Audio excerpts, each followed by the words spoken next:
Every gang should have a fighter like Takemichi, a boy unafraid to helicopter arm his way to what he sees as a victory. When I saw that, I cracked up. I thought it was one of the best scenes we've seen in terms of action, not because it was impressive, not because it was the best animated, but because this man, when it comes to securing the W, he has no shame and he'll do whatever he can do because he's no Drakken, he's no Mikey, he's no Kazutora, right? He's not a physically fit fighter.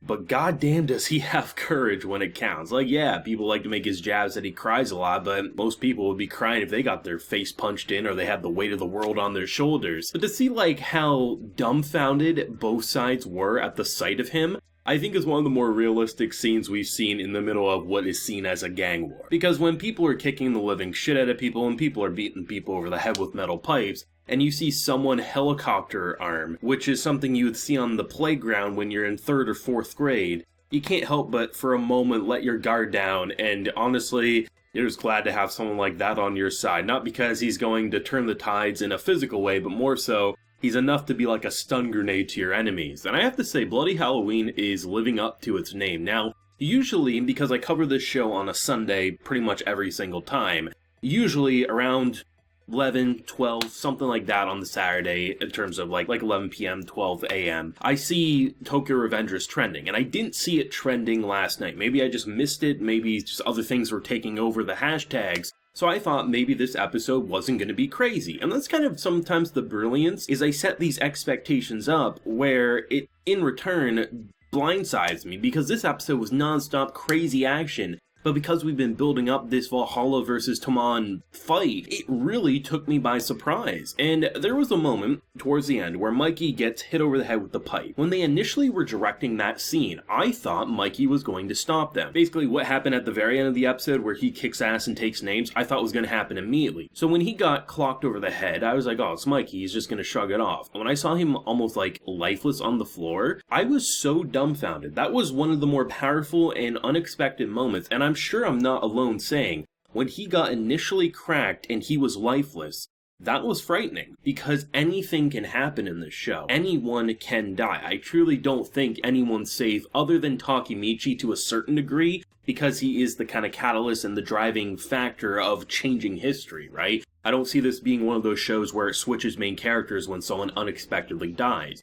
But Mikey and Drakken, I think, can be fair game depending on the direction they want to go. So when he finally did get up and he literally like lifted one dude with his leg because his kick is that powerful and literally in the temple could have killed Kazutora, maybe did kill Kazutora. I mean, that's a weak spot on the skull. That was hot damn. The Bloody Halloween, it's kind of a self-explanatory title, right? You know, it's going to be a bloody fight on Halloween. And for the most part, it was with all the miniature grunts. You know, obviously they're outnumbered by double the amount of Valhalla members, but still the captains are better than anything they have. Even if, like, Hanma and things like that can get a couple of lucky punches in, Drakken is an absolute beast. What I really loved about this fight, it wasn't just simply like they were, you know, they're outnumbered, but they have the spirit, so they immediately push back. They were doing pretty well at the beginning, but then the tide started to turn. But when Drakken got that burst of adrenaline, as if he finally saw, like, you know, with Takemichi, with Mikey, everything like that, it felt like he had a chance. And he pretty much takes out a third of their forces, it felt like, or at least a sixth of it. I mean, that's something that's pretty believable, because he's a skilled fighter, and adrenaline does some insane things. I mean, just look at the numerous stories you hear about, just like mothers who, in a time of crisis, it's life or death, the child will die unless they do something that physically they normally can't, and they're managing to do it, because that adrenaline and that fear can really take hold. The exact same thing applies to a very capable fighter, even if they are older and physically stronger, more often than not. I really like the directing of this episode. What they're able to accomplish with, I think you could argue, either an impossible or winnable scenario, because on one hand, it's very possible because of Takemichi's interference, the fact of what he's doing, there's more spirit this time, but it's still unwinnable from multiple viewpoints because of the numbers and just everything stacked against him. And that pipe was definitely something that felt like it could change everything. I mean, everyone was throwing in the towel saying it was game over, Mikey lost. The fact that he got up, I mean, this boy, I think most likely whenever the fight's over, he's gonna fall down and gonna have to go to the hospital. I'll be shocked if he doesn't, because he has to have a concussion. There's no way around that, right? I mean, he's literally bleeding, he had a pipe over his head.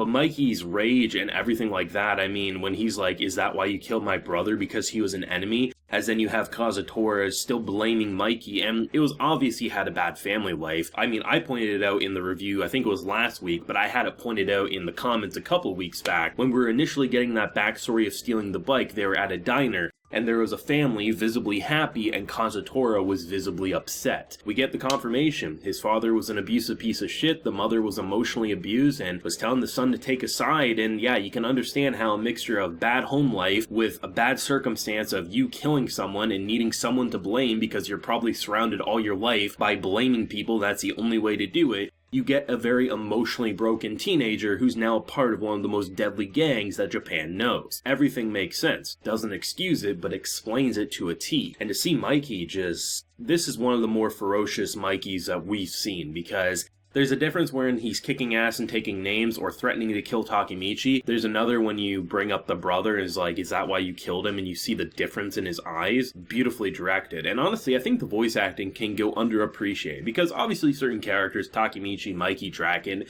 they get praise, and they probably are all well respected for their voice casting. But honestly, just all the side characters, or just like the division captains, like they're just so good at what they do, and the way they emphasize and just direct their vocals, it's just, you can't help but get a little inspired, especially at that moment where it looked like our boy was about to get destroyed, and he has his partner come in, he says, I got you, partner, and just like the way they emphasize that vocal range, I thought was just so good. I mean, on one hand, we have, 5 episodes left of Tokyo Revengers. On the other hand, I feel like this shit's getting even more insane. I constantly keep having people in the comments say, this is the point in the manga that made me go from a fan to someone needing to binge read everything in the manga. And that's pretty crazy to me, because a lot of times when you hear something like that, it means like, yeah, it was an alright story, but then that's when it really got good. Which is something I hate, because there's so many times people say, oh, just watch, a season's worth of content and then it eventually gets good. The Tokyo Revengers is the exact opposite, apparently, because for me, every episode has been a banger in some way. Some more than others, but it's been a consistent, amazing quality. So the fact that there's an arc that makes the previous stuff look good in comparison to Tokyo Revengers quality, and it just gets better from here,